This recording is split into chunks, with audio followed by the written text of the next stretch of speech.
Okay. Went ahead and I'm broadcasting. We're just letting everybody know, letting everybody come in. Welcome, everyone.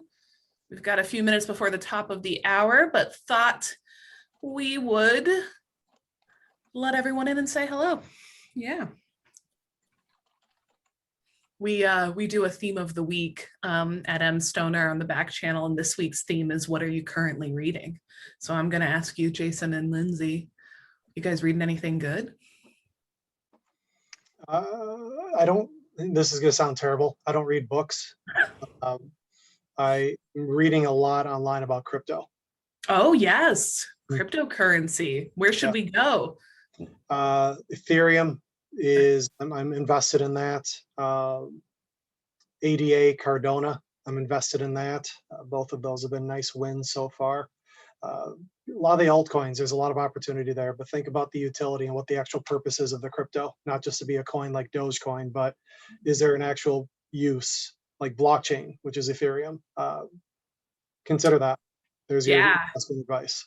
Yeah, totally. Great advice for somebody who has no idea what either of those cryptocurrencies are. See, Justin commented, he's like, to the moon. Yes, we got to go to the moon. Love it. Lindsay, are you reading about cryptocurrency? Am I the only one who's not? I am not, no. No, none for me. I'm more of like a historical nonfiction type of person, but I need some recommendations for a good summer light read for the beach or something like that. So looking for recommendations. Yes. I have to ask, Jason, since you opened up the cryptocurrency, do you own an NFT? Yes, I'm heavy into Top Shot. Yep. Really? Oh, that's cool. I saw God Lover, the little girl who was a meme, ended up selling her for $500,000. Yeah. She's going to use it to pay for her college education, I guess, among other things. But I thought that was really cool. That's awesome. She was able to do that. Yeah. Oh, we've got some beach reads coming in. From Nicole, Evie Drake starts over. It's a great beach read. Nice. All right, we're filling up here slowly but surely. Oh, and somebody from Dayton, Ohio. So Andrew, full disclosure, I'm from Columbus, and Travis, our marketing specialist on our team, is from, I think he actually is from Dayton. He's not from Cincinnati. So nice little Ohio representation here. Go Buckeyes. Hopefully there's nobody from Michigan on the call.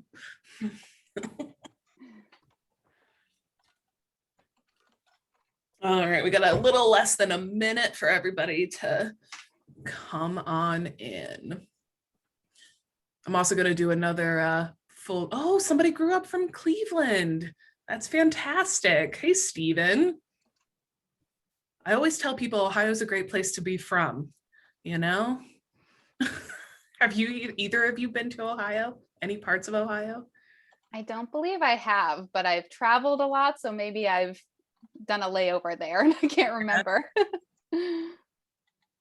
Buffalo, New York, that's an honorary Ohio in my oh, look at this, Akron too. Wow.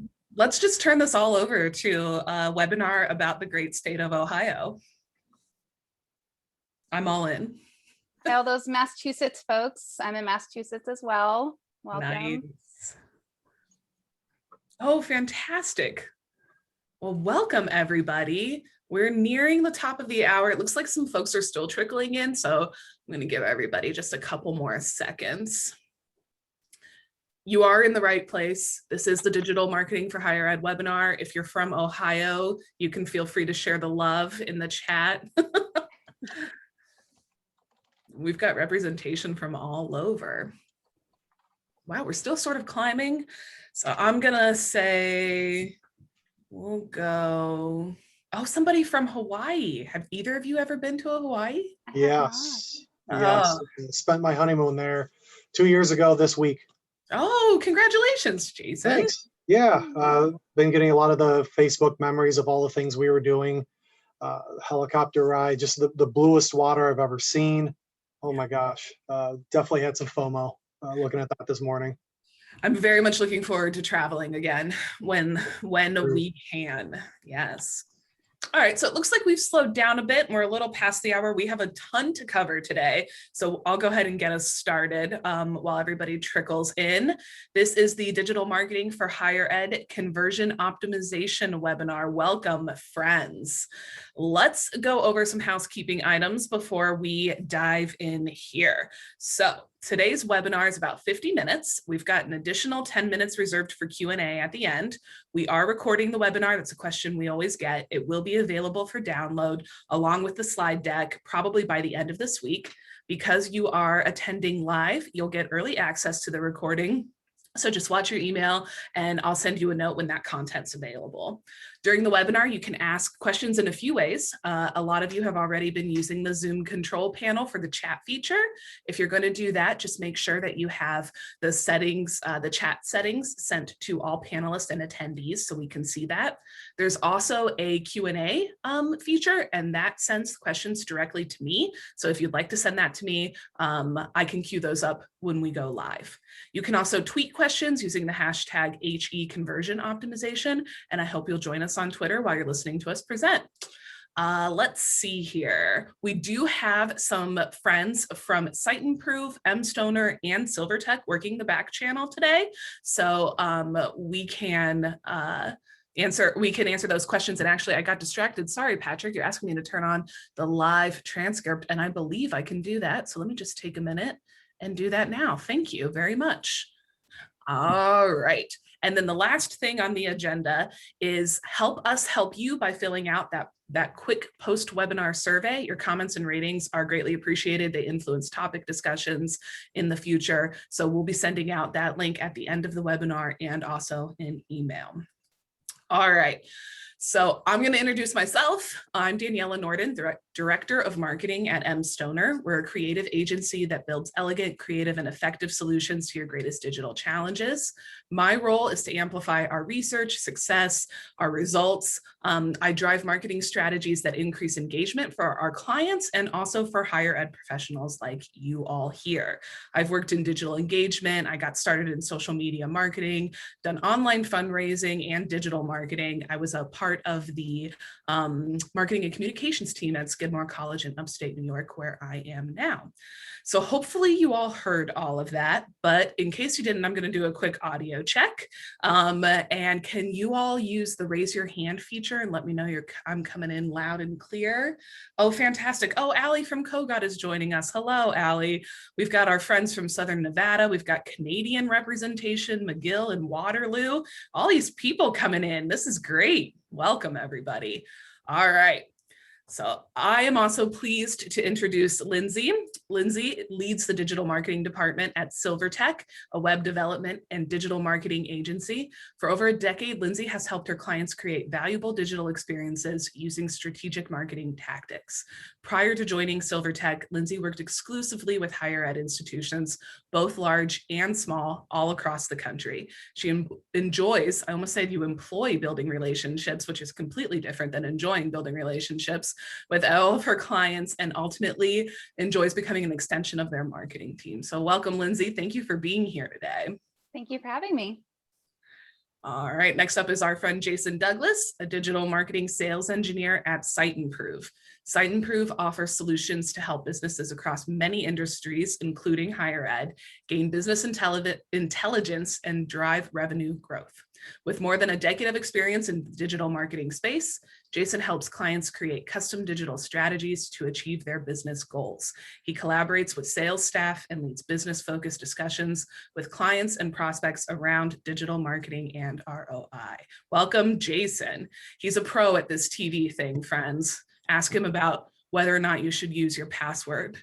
You should use password as your password. That's a great story. Our goal today, I always like to put this up front and keep this in mind here, is to help you optimize your EDU to get the best return on your digital marketing investment. So hopefully we'll accomplish that today. We've got some topics to discuss here. We're going to go over the importance of your website, ways to optimize your landing pages and digital marketing campaigns for leads and conversions. And then we're going to share some tips and tools for how to get there. But before we do all that, we have a question for you. And this one's a doozy. So what is the purpose of your website? We've got four options here: lead generation, engagement, to strengthen your brand and increase awareness, or everybody's favorite, other. And this is where we play the Jeopardy music as the results come in.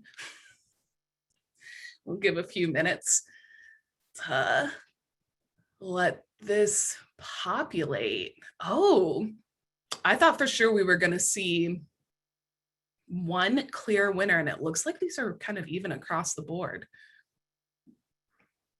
We're going to go 10 more seconds. Get your votes in 5, 4, 3, 2, and 1. What do you think's the answer? All right, we have the winner here is to strengthen brand and increase awareness. All right, that's important. And I noticed somebody mentioned, that the all wasn't an option, and I did that sort of strategically, but I'm going to talk a little bit more about that as we get going. So thank you all for participating in that poll. And let me just move over. Okay, so let's get started here. I want to start by talking about your EDU. No matter the purpose, whether it's your, whether you are generating leads or you are looking to increase engagement or strengthen that brand awareness, your EDU is really the essential destination for all of those audiences, but it's especially important for those prospective students and their parents, and it continues to play a key role in virtually every aspect of the decision-making process that they're making when they choose a college. So that's why it's important that your website really provides thorough content, well-rounded insights to the institution, but most importantly, provides those opportunities to engage. So we're used to thinking of our website as one of many touch points. So think about the postcard that you send to folks, driving them to sign up to your open house. What makes the website different from that postcard and from that sort of, when they come, when the journey begins with the postcard and ends with the website, what makes your website different from that is that it's available 24/7, and it's now partially because of COVID and because of the generation that we're dealing with, Gen Z, and they're digitally savvy. The relationship begins with the site, and it's nurtured through the information that you provide on this ecosystem. So all of these vehicles are important. Your social media is important. Your email marketing plan is important. Your SEO really lays the foundation to an effective website, but they're most effective when you put your website at the center of all of these marketing efforts. And I think I just want to make a plug here for taking a similar approach to marketing your efforts at your institution. And by that, I mean looking at holistically marketing your college and university institution-wide. So switch out that EDU at the center of this graph and replace it with prospective student or even alumni here. What does that digital ecosystem look like? What departments communicate or interact or motivate a student's engagement with you? Every one of those makes a difference along this sort of continuum. And it really makes a difference when you're hoping to convert these audiences.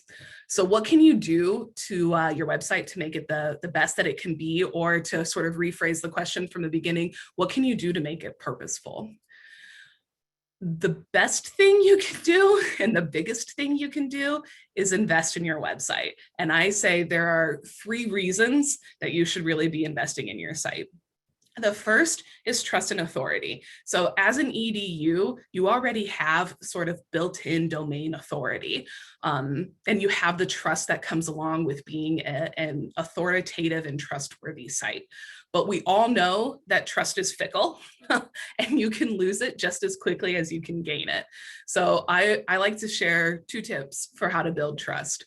The first is ensure that everything works on your website. And I know that this may seem like an obvious one, but it's really surprising to us when we work with partners and institutions who don't realize that some areas of their website aren't functioning properly. They've got broken links, or they've got images that won't load, or images that take too long to load, forms that aren't going into the right place.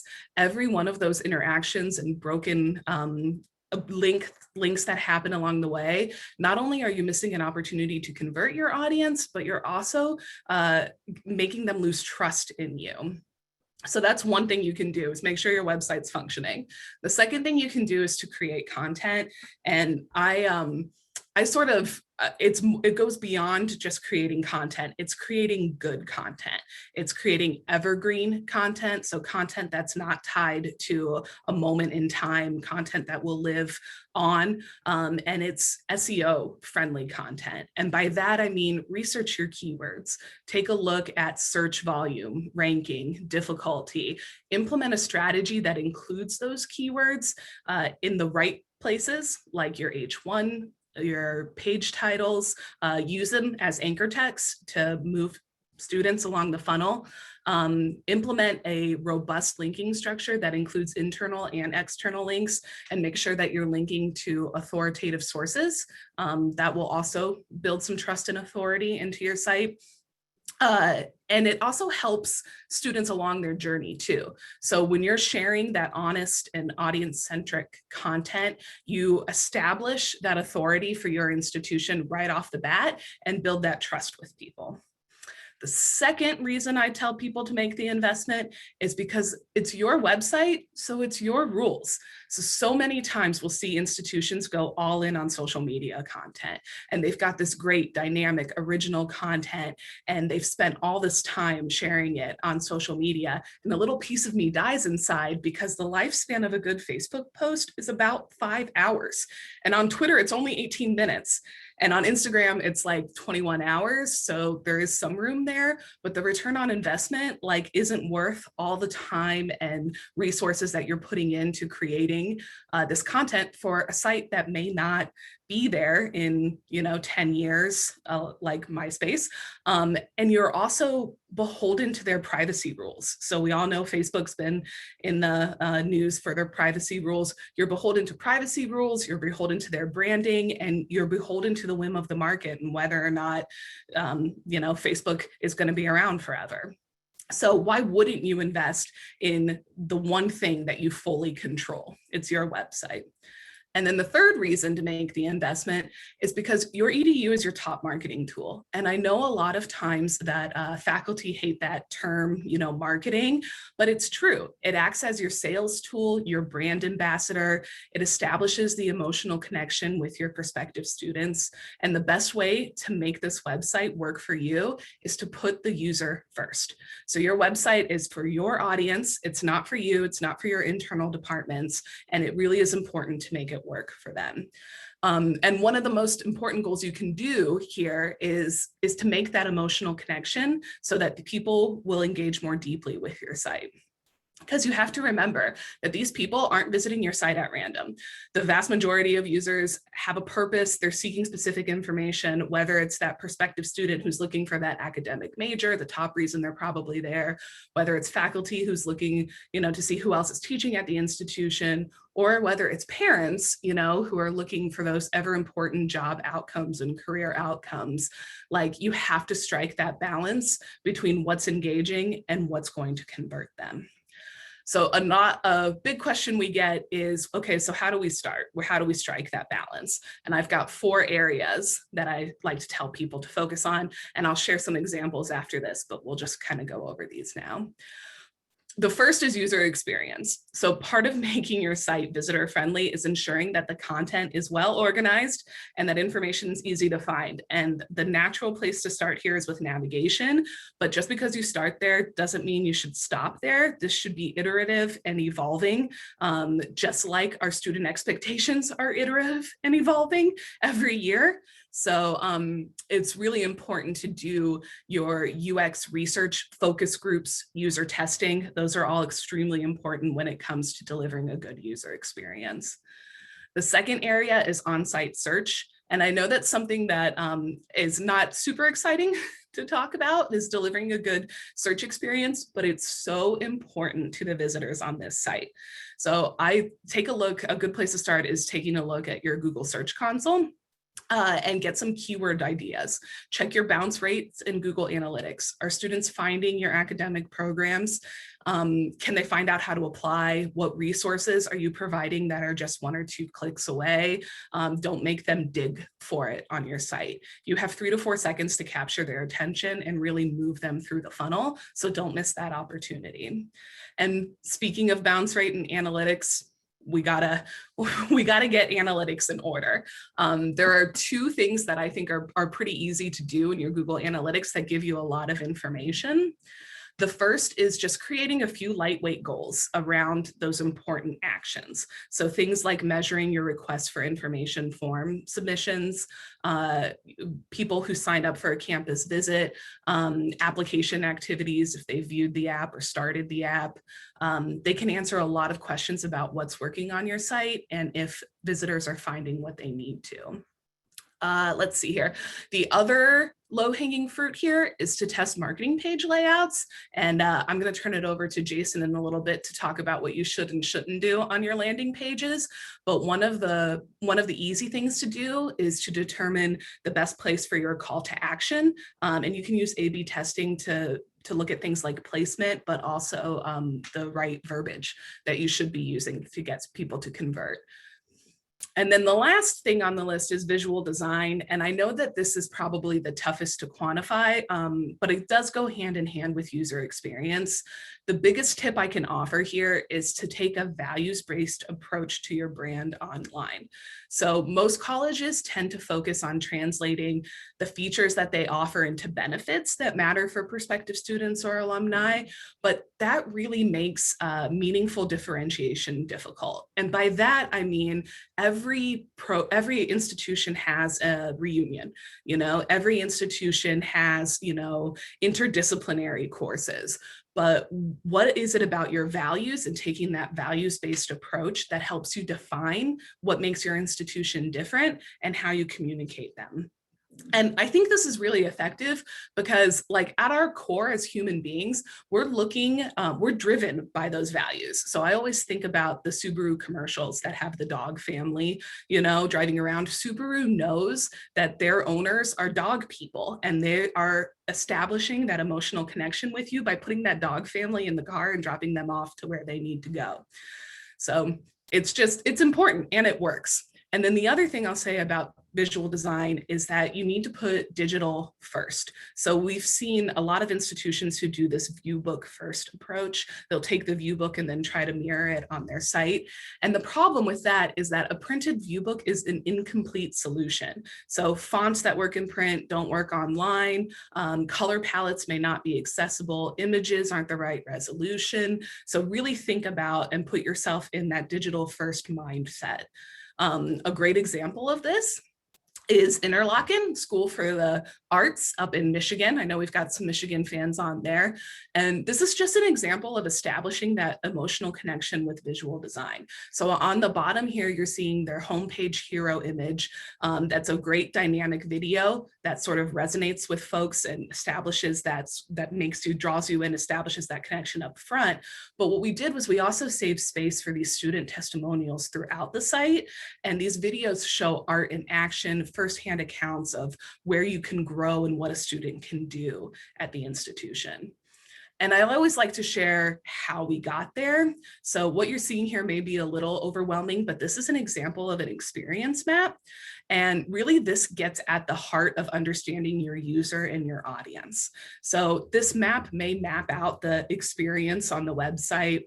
You can see there are actions, thoughts, positive and negative, feelings, and the opportunities. But really where this helps marketers is figuring out what content maps to where that student or that alumni is in your journey. And when you can identify those opportunities and you provide the right piece of content or the right opportunity, that's going to help you convert that audience. And just one last example from our friends at University of North Dakota, because we covered visual design and user experience, I got to cover the analytics and the on-site search. So University of North Dakota had 300 programs and they needed help, 300 academic programs, and they needed help getting the prospective student to find which of their programs. So what you're seeing down here on the bottom is their program finder. And we created a taxonomy that included keywords and an on-site search function that you can actually type in the words and the best results will show up. So I know we've all had the experience where you come to a website and you search, Department of Communications, and you get the board meeting notes from, May 2017. A robust on-site search feature like this allows you to control which results display, and again, further optimizing that conversion funnel so that you're leading the right audience to the right place. And I always like to share some stats too with our friends at University of North Dakota. Since launching the website, their web inquiries have increased 386% for undergraduate programs and 138% for graduate programs. So although on-site search may not be the most fun thing to talk about, it definitely makes a difference when it comes to engaging and converting those audiences. All right, so I feel like I've been talking for a long time, and I know that Jason has a lot to say about landing pages. So I am going to turn it over to you, Jason. Great, fantastic. Hi, everybody. Jason here. Let's talk about landing pages. Let's get right into it. And these are pages that are often designed for focus around a campaign, and Lindsay's going to dive deeper into that. But the foundation for landing pages and all pages is content. So I want to talk a little more about content here. And when we think about the objectives of higher ed groups and the objectives of what the visitors are looking for, 3 outcomes come into mind here. One is quality, where we want better content for our visitors, but the visitors desire a better experience with that content. Speed, and that's becoming a bigger factor here within the digital space. Is not just the faster creation of content from higher ed groups, but faster loading pages. People want their information now. They don't want to wait for it, because if they have to wait, they can find somewhere else to go pretty easily. And third is the risk aspect. Now this dives into accessibility some, but we're looking to mitigate the risk of your site not being accessible for all. So these are the 3 pillars that I'm going to focus on for the rest of my portion here today. Now, content is king. This is a phrase that was told to me well over a decade ago when I started in the career of SEO back in my agency days, and it's still true today. But this is not necessarily a game of creating the most content here. We're looking again for quality content. And a movie I saw many years ago, and maybe some of you are familiar with it, called Planes, Trains, and Automobiles, with a wise man named Steve Martin and a comedy legend named John Candy. There's a phrase that really spoke to me years ago when I first saw this, and I think it applies really well with what we're going to discuss today. Let's play the quick video here. A good idea. Have a point. Makes it so much more interesting for the listener. Did Now, everybody get that from the beginning? Should I play it again, Jason? let's play it again. Yeah. All right. Oh, sorry, everybody. I'm driving. And by the way, when you're telling these little stories, here's a good idea. Have a point. It makes it so much more interesting for the listener. And let's replace a couple things here. Instead of telling these little stories, it's when you're creating these landing pages, and when it's, instead of being so much more interesting for the listener, it's so much more interesting for the visitor. But the key is to have a point for the content you're creating, not just to create content. Again, it's not a game of creating the most content. And this is something I've been running into more and more here, talking with clients of Site Improve and even prospects, that with higher ed groups, that they're trying to be everything for everyone. There's so many different teams that are coming to the communications and the marketing teams like, we need to talk about this and that and the other thing. So they're spread very thin. They don't know what to prioritize necessarily. But over time, a lot of our clients are seeing decreases in engagement and decreases in page per session, content being absorbed. So I think this is something that maybe a lot of you that are viewing this and listening into may be able to relate to. Every department wants that piece of the engagement pie, but how do we prioritize? And a couple things about analytics, and Daniela mentioned this too, is just it's a really good area to get insight on uh, what's going on, what people are doing and what they're not doing even. And even heat mapping might be a good tactic to deploy to, again, see what activity is going on with the specific page. Now, when we're creating landing pages or really any content, you'll see on the screen here, there are 2 questions you should be able to answer easily. One, what is the point and purpose of this content? And number 2, what do you want someone to do on this page? And I run into groups that are able to at least give an answer to question 1. And that's good. And I think that people kind of puff their chest out a little bit like, ha, I showed Jason, I know what's going on. But when I ask that second question, it's usually silence. So we need to be a little more intentional with what content we're creating. So it's either the creation point or it's doing an audit of existing content as well. If we can't address these 2 questions clearly and easily, I think that's an opportunity for us to reevaluate what's going on, what we want to achieve. Because again, the practice of creating content is pretty darn easy. Creating a landing page is pretty easy. But if we don't have a point for the visitor, we're going to be missing the mark. And we can't have that. This is a very competitive space. And if you're not hitting the mark for your visitors, like I mentioned before, they can and will go somewhere else. Now, speed, I mentioned before, it's becoming a more significant factor, not just from the user perspective, but even search engines as well. And a lot of groups, they're not quite sure how they're ensuring the quality content that they're creating is even being viewed. And yes, you can look at page views within Google Analytics or Siteimprove Analytics as well. But how is it actually being absorbed? Are people staying on that page? Are they moving on to a different page? And what's that experience like for a new visitor? I put the little loading GIF here because a lot of pages that we scan have trouble points. They're just loading slowly. And if we go to the next slide here, the experience of a landing page goes beyond once they get there. It's just ensuring, do they see the full page loaded? It's really shocking how slow some sites are. We're talking several seconds if it's on a desktop or even a mobile site where it's just a white screen of nothing.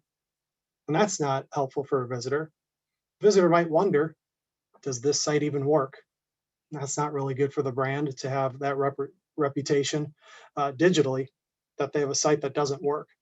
And if we think about how valuable the website is, it's your 24/7 employee. Doors are always open. So we need to ensure that even if it's midnight and we've got a prospective student that's looking, worrying about college or worrying about where they're going to go next. I remember back in the day, that was me. Are we open at that time? If we're not, we're going to lose people. We will lose per second that it takes beyond the visitor's expectation, 11% of people. So if they expect a site to load or a page to load in 3 seconds and it loads in 5, you probably lost over 22% of those people that intended to view that page. So if we're doing all of this work to earn people, whether it's through paid or email and all the campaigns that Lindsay's going to go over, it'd be a shame that we lost people because simply the site and the page did not load quickly enough. But what's another friction point that we can encounter? And this is the risk mitigation aspect here. We have, the stat is around 1 in 5 people have some kind of impairment that can impact their digital experience. So if you think about just out of the gate, that's about 20% of people that we may not be presenting to as well as we should be. So for every 100 people, that's 20 people that you might have to just say, well, we're not reaching them, I guess. Or we can help mitigate that risk of not being fully accessible. We want to help you direct you towards a path of web compliance. And there's different levels of compliance, A, AA, AAA, and so on. Siteimprove, we recommend at least getting to AA conformance. And a key to web accessibility is to show consistent progress. to show that you are taking that initiative. And I'd like to call risk mitigation as more of a proactive approach versus reactive, which would be compliance. Probably means you've been served or you're getting sued because you don't have an accessible website or there's a component of it that's not accessible. So the more proactive we can be about risk mitigation, accessibility, being more proactive about page speed. And I forgot to mention Core Web Vitals. Even though it's supposed to be around this time, this month, it has been pushed out to fully launching in August, where Google is going to take into account page load times as part of the algorithm that may impact search rankings. So for, again, all the work that you're doing from a marketing perspective, trying to gain that visibility and that brand awareness, which in the poll was voted as the main objective here of your site, it'd be a shame to lose that momentum that you have with all the work you're doing simply because your site doesn't load quickly enough, or you're losing people because you don't have it accessible for all, or you simply don't have a point for the content. It was just pushed out there because someone told you you needed to do it. So as you're creating content moving forward, you slow down a little bit. Ask those two questions of yourself. What's the point and what do we want people to achieve? Evaluate what people are doing within their user journeys. Start measuring how fast your pages are loading, and also account for making the web more accessible for all. I mean, really everything we're doing here is to make the visitor's experience easier, make them navigate through your site more quickly without friction. And really, as Daniela said, let's put the user first. And with that said, I'm going to hand it to Lindsay, and she's going to talk about how we get all this good traffic. Thanks, Jason. Yeah, so now that we have an optimized user experience, let's talk about how we're going to drive people to your site through marketing. There are what I consider 4 pillars that are the foundation of a successful, highly converting marketing campaign. These pillars include budget, who you want to target, goals, and time. These 4 pillars are very much intertwined, but first, let's just talk about the money first. Before you start dreaming up all those cool ads you're going to run on Instagram, you must first consider your budget. If your department already has a set budget, then the next thing you'll want to do is get a sense of how much it will cost to advertise whatever it is you want to promote. And the best place to start is Google's Keyword Planner tool. This will help you estimate costs for the types of keywords around that particular topic. Now, as a general rule, medical and financial related terms are often the most expensive. So be prepared to see average cost per clicks anywhere from $15 to even $25. Now, once you launch your campaign, there are a lot of other factors that determine the actual cost, such as how many other competitors are also bidding on those keywords at that particular time. But the Google Keyword Planner tool will also give you a starting point of just what to expect. Be sure to pay attention to estimated click volume as well as click-through rates, and pinpoint the keywords that are the best fit for you there. If after using the Keyword Planner tool and getting a general understanding of how much budget you need to run for those specific keywords, if you have any money left over, consider a display channel like Google Display or YouTube or any of the social media networks. These display type tactics can help create a more upper funnel awareness. Having that balance between multiple channels, both the upper funnel as well as lower funnel through like Google search or Bing search, will help you stay visible and top of mind for students all throughout their decision process, all the way from consideration to enrollment. So that's really important to consider. Okay, so now that we have the money part out of the way, next we'll talk about who you want to target. So are you trying to generate applicants for a graduate program? Are you trying to create general awareness about your school and promote it to incoming freshmen? You'll want to define this target market and consider things like how old they may be, where they may live, what their interests are, what websites or social media pages they may likely follow, what motivates them, and whether financial aid is a big factor. And that's where that experience map that Daniela spoke about can really help. Now that we know who we want to target, we need to determine how you'll define success. So in any marketing effort, I would be sure to discuss the goals with stakeholders. For example, does admissions need more volume? Does your CFO want a lower cost per acquisition? Next, I find it really useful to identify benchmarks around those goals, because you can compile a whole bunch of goals from all those various stakeholders, but if you don't have anything to compare it to, then they don't really mean much. And these benchmarks can be based on past performance if you've run a similar campaign in a prior year or whatever it may be. But you can also utilize the benchmarking section in Google Analytics. And I find that to be a really helpful tool, and you can match up against other similar universities or schools in your area. Finally, when deciding on timeline and the launch of your campaign, you'll want to factor in seasonality and potential competition. Now, when I refer to time, I am mainly referencing that launch date. That's something key that you're going to need to determine for your campaign. But something you might also be thinking is your time and how you don't have much of it. And I certainly don't. And that's where you can leverage a lot of really handy tools in order to be more efficient with your time. And I'll talk about that in a little bit. So now here's the fun part, channel considerations. Now, I always encourage my clients to consider a diverse media mix.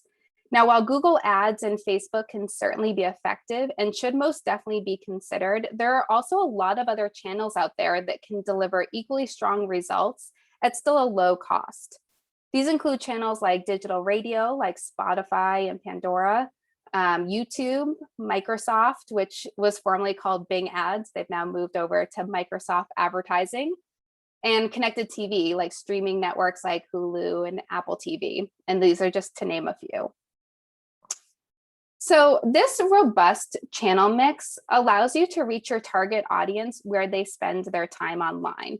And again, think about those people that you want to target, because one university or whatever the goal may be for a particular program may go on one channel and you may decide to go on another. So again, think back to those 4 pillars and especially who you want to target when considering the types of channels you want to utilize. And when it comes to digital radio, you might be thinking, how many people actually use the free version of those platforms and therefore would hear your ad? And the answer is actually more than you may think. So between Spotify and Pandora, there are over 250 million monthly ad-supported users. So that means users who don't pay for a subscription and potentially could hear your ad. Spotify in particular has a really great and free feature, which I know everyone loves free, where you can draft up your own script, choose the demographic of the voice actor, and they'll send you a polished audio ad, and actually impeccable turnaround time. And it's a great option if you don't already have any in-house creative and you need to whip something up really quick. Audio ads have been proven to be hugely successful. We've used them a lot, and we see very high click-through rates. And also the brand awareness lift that you get is really great, over 26%. So definitely a great option if you have the budget for it. And even digital radio itself doesn't really require that much to get some strong results. Finally, I'm sure you've heard the buzz around connected TV, and this is for a good reason. 64% of consumers don't currently have cable or plan to cut the cord with cable by 2022. So that means you need to find a way to reach those students through streaming networks like Hulu, Apple TV, Sling TV, whatever it may be. And like everything else in digital, CTV offers much more advanced targeting options to make the most of your marketing dollars. All right, so now we'll talk about those tools I referenced earlier. And I hope these will make your life easier. They've certainly made my life easier. I know a lot of people like utilizing them. The top 2 you see, Google Keyword Planner and the Google Analytics Benchmarking, are the ones I talked about in the planning process. So we'll send this around after so you guys can get that information on where exactly to go to find those. The campaign URL builder, some of you may already be familiar with this, but if you're not, this is a really easy way to ensure you have the proper tracking and are able to measure success and, more importantly, prove the ROI so you can get budget wherever that may be to run more campaigns in the future and continue to drive those results. Last but not least is one of my personal favorites, the Facebook Creative Hub. In the hub, you can mock up your ad, even Instagram stories or other video type formats, and really bring your ideas to life.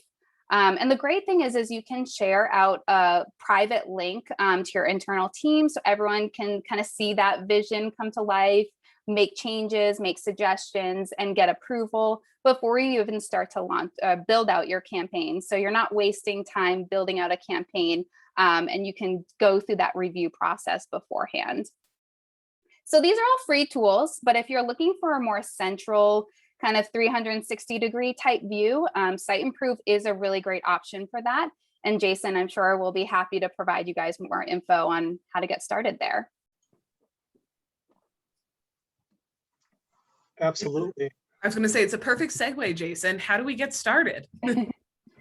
I think the key first is simply to get started. There's so much you can do, so many different campaigns, so much content to dive into, but just get going on it, because you can get kind of lost in the minutia and then you end up doing nothing. It's 6 months down the road and you've lost, that much time against your competitors who are or maybe doing something.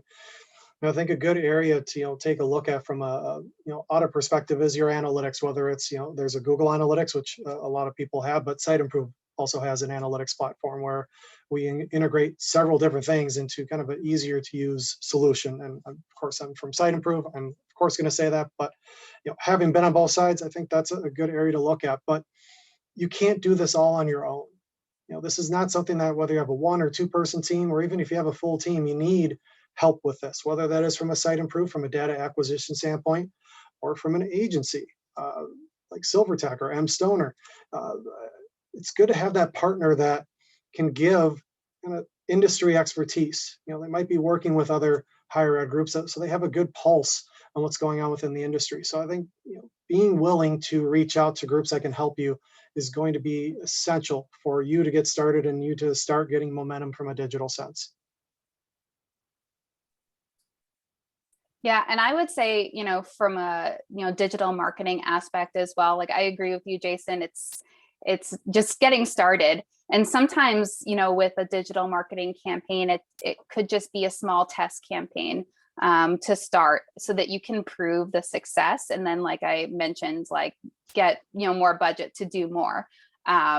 So sometimes just starting small, but just starting in general is the place to go. Yeah, I think the same applies for your website, Lindsay. I think a lot of times the idea of tackling a 10,000 page site or that sprawl that we are so familiar with on higher ed websites, start small, start with your marketing critical sections of your site. And for a lot of institutions, that's your admissions and your academic pages, and make sure that visually they're appealing, that user experience is delivered, that you're creating that right amount of content. And make sure that those key areas are up to snuff, because you can spend all this money on your digital marketing efforts, but if you're leading them to a site that doesn't convert, then you're really just cutting off your nose to spite your face. The other recommendation I would give is to invest in your user and audience research. The best example I can think of this, if there are any Marvel fans out there, I was listening to a podcast where Marvel was trying to decide which movie to make first. And they did research with toys and kids. And the number one toy that the kids kept going back to was Iron Man. They were all in on making Thor, the first movie, or Captain America, the big one. And over again, these kids just went back to playing with the Iron Man figurine. And it changed the way they approached the entire Marvel universe. So my note to all of you is that if you want to be the next Marvel and make billions of dollars, then you got to do your audience research first. So that's a tip from me. I think we do have some questions queued up if you all are willing. We ended a little bit early, which is great because there's a lot of really good questions out here. My first one's for you, Lindsay. So this is a question from Anne, who says, if your budget is small, would you stick with Google and Facebook before moving to other channels? Typically, yes, but I would say, again, look back at those 4 pillars I talked about, your budget, and who you want to target. I do generally believe search is a necessity. You want to make sure that and I think someone even mentioned in the chat, it's not the most fun and glamorous aspect, but I would almost always recommend making sure that some sort of paid search is involved, usually Google search first. And yes, I usually do recommend Facebook, but if you're going after a specific type of student for a very niche program, maybe it makes more sense to reach them on Instagram.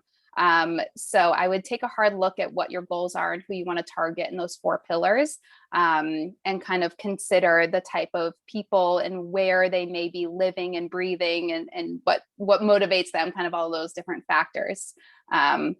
So yeah, that would be my recommendation. Yeah, I agree with that. I've got another one for our analytics guru over here, Jason. How important is bounce rate, and how can you reduce it?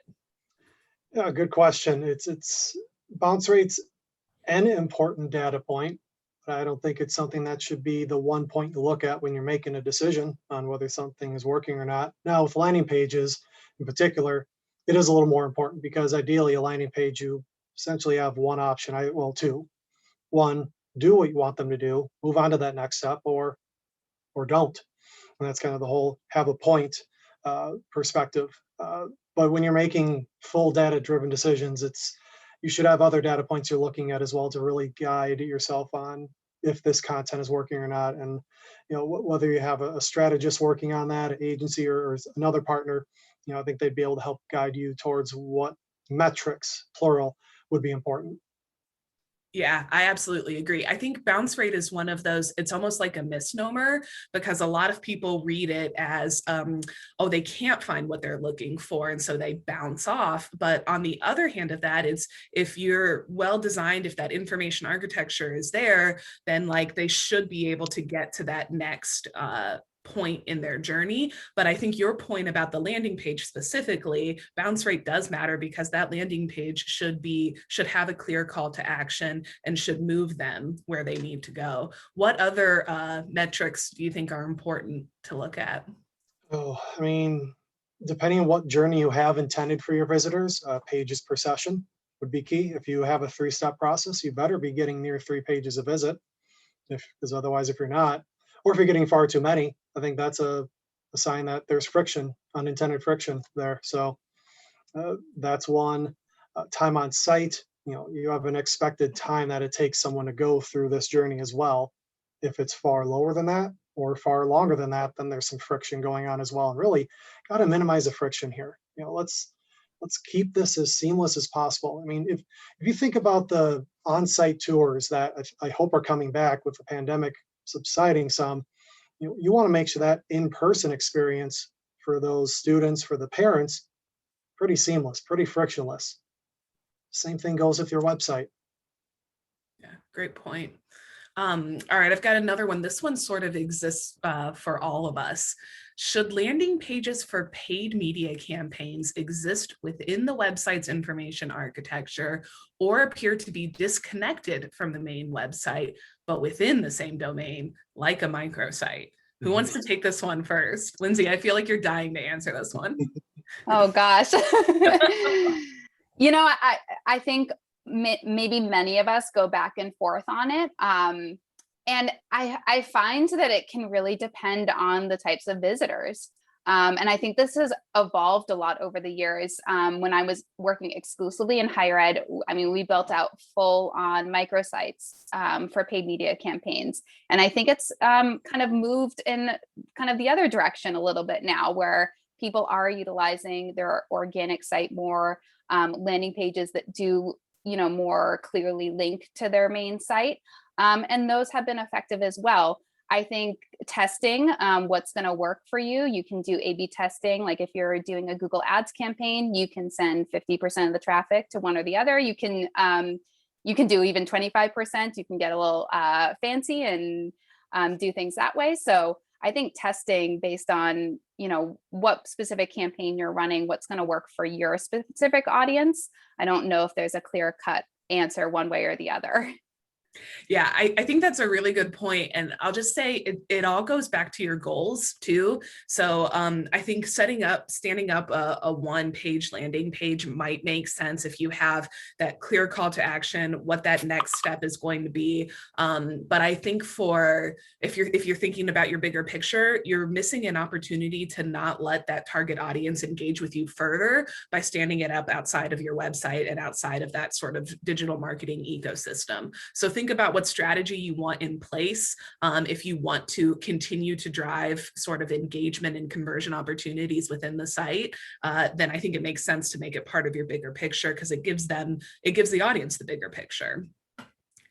All right, let's see. We've got a ton of more other questions. I don't even know where to start here. All right, resources, because that's everybody's favorite question.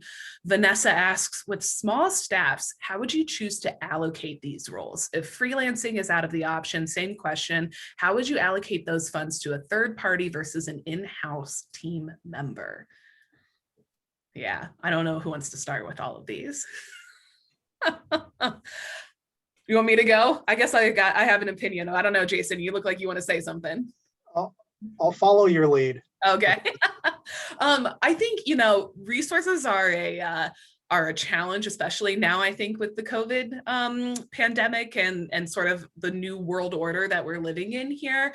I would say, coming from an in-house, like I've been sort of in the Marcom team at a small liberal arts institution, I'm going to take a page out of Lindsay's book and tell you to start small. So if you have a social media manager or if you have an online community manager, dip your toes in with a small campaign where the risks are low and just sort of get a few wins under your belt. So whether or not that's setting up, a 6-week Facebook campaign to get your hands figured out, how do I set it up? What are the results that we're measuring? What does this look like? And maybe you start with your alumni, those tried and true friends, or maybe you start with, something important like diversity and inclusion and brand awareness, and set your goals and really go through on a small scale what it would look like on a large scale. If it works, then you've got this evidence, that says, hey, we need more resources or we need more budget, and this is what we can do when we scale up.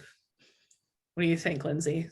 Yeah, I would agree with that. And I think using that approach where you can get some quick wins, prove the value of your department, and, then people look at marketing departments as part of the sales engine and not, yes, marketing does serve as brand awareness, but it's not just that. It helps drive students directly, and drives that ROI. So you can start small and like Daniela said, creating, some quick wins, like retargeting, kind of easy setup implementations that will go a long way and are highly converting type of people.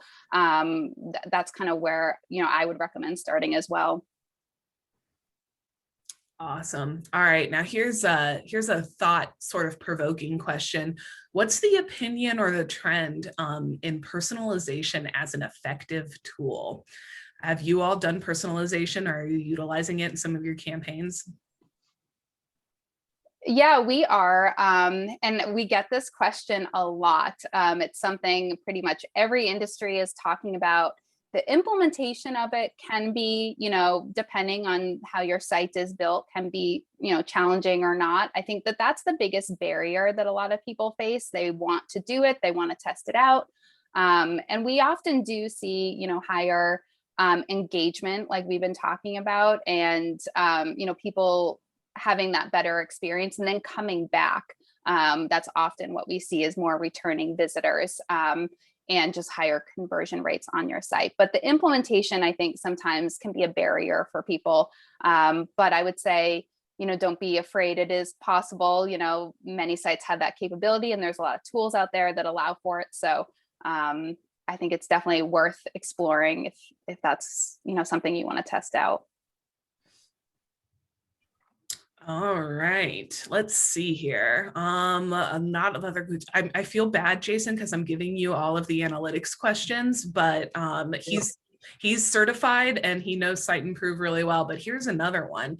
Go to attribution models in Google Analytics, or if you want to do Cite Improve, what are they and what do people use to justify if a channel is successful in a user reaching the goal? Well, you have to think that, with campaigns, there's less attribution across multiple channels, because ideally you've got someone that's doing a Google search, possibly engaging with an ad or organic. So it's kind of one or the other, and ideally converting that way. But we know not everyone converts on that first touch. So there's going to be multiple interactions with the website before we actually get that conversion. I like multi-channel funnel from a Google Analytics standpoint, just so then we get to see that depth. Are we effective in getting people engaged at that first time, or at least engaged enough where they come back again, or are we losing people? From a Cite Improve Analytics perspective, I think it's just important to really judge whether the conversions are happening or not, and from what channel they're happening from, and what what campaigns or what's really driving it as well. I think it's important to know the multi-channel piece, but it's also important to know if things are occurring. And that's something I run into a lot, is just the setup of conversions is not done properly.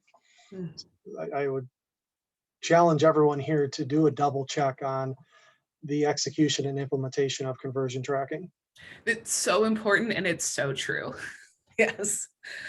Lindsay, do you have anything to add to that? I didn't know if you No, I agree with the multi-channel approach. I hate like the last click or the first, every channel plays a role in that decision process. And, I think most of us are aware of like that funnel that people are in, and having those different touch points and how important each of those touch points are. So, I do like kind of that full funnel view in terms of attribution. Yeah, I think organic gets more credit than it should, because often we'll have people come through ads or email, and then finally they just type in the brand and then they convert, and you think if it's last click, organic's rocking, which it probably is to a point, just not to the level you think. And to talk about the conversion setup, just did an analysis of a ad campaign or ad account, Google Ads, and saw that they had a 95% conversion rate. Wow. I would love if that was possible in a realistic world, but it's not. Yeah. So when looking into it, there was just some smart goals set up, which really, really skew the results. So it's kind of it's a little bit of a rude awakening, but once we clean up the data, then we can use it for good. Yep. All right, I got a specific one for Cite Improve too, Jason. We have a lot of degree plan PDF documents that have been and they've been looking at better ways to include them, both interactive or just coding for the web page. Started looking at this because those through Cite Improve tools, they found out the PDFs are not accessible. What's the best way to handle these? When I'm in conversations specifically with higher ed, I'm hearing more and more people transitioning their PDFs into web content. I think that's the very good way of resolving PDFs not being accessible. Not to say we need to get rid of all PDFs, but do you need as many as you have? Again, and also let's think about what the point of these PDFs are. Is it simply to have them, or is there a true point that helps our visitors achieve what we want them to do? So I take a look at, how many do you have? What's the point of all of them? Could any of this be useful on the site within navigation or as a subsection? Consider that. Mm-hmm. Yeah, William, just to follow up on that, the case study example I gave of University of North Dakota, their program finder allows you to compare programs and then download an accessible PDF based on the comparison in the program finder, which I think is a decent use of a PDF as opposed to just putting your view book online as a PDF or something else, that doesn't make a ton of sense. So I think to Jason's point about creating the right content, making sure you're using it correctly and making sure it's digital first goes a long way here. So I know we're nearing the top of the hour. I've got one more question, and it's about target audiences, Lindsay. So I think this is going to go to you. We're getting a lot of questions about how to effectively engage users who are under 18 on platforms like Google Ads and YouTube, or the difference between Facebook and Instagram users and the age range there. How do you know, I guess, you're targeting the right audience on the right platform?